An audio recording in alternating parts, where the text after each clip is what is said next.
In this video, I'm going to show you how to cancel your DollarWise subscription. So first of all, you need to tap on this icon to open up your device settings. Once you're on the settings screen, you need to tap on your Apple ID at the top of the screen. From here, you're simply going to choose the subscriptions option and then give it a moment to load.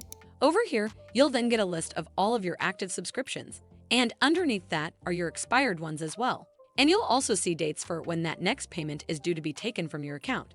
Next, tap on DollarWise under Active Subscription section. And then in here, you'll have the option to cancel subscription at the bottom of the screen. Simply tap on it, and a pop-up will come up that reads Confirm Cancellation. Then hit Confirm, and you'll not be charged anymore. And the great thing is, you can carry on using the app until the subscription date was originally due. Also, deleting the DollarWise app or your DollarWise account will not cancel your subscription, and subscriptions renew automatically unless you cancel your subscription manually on your own. Well, that's all for this video. I hope you found this video helpful, and if you did, make sure you give it a thumbs up to see more videos like this, and don't forget to hit that subscribe button. We'll see you in the next one.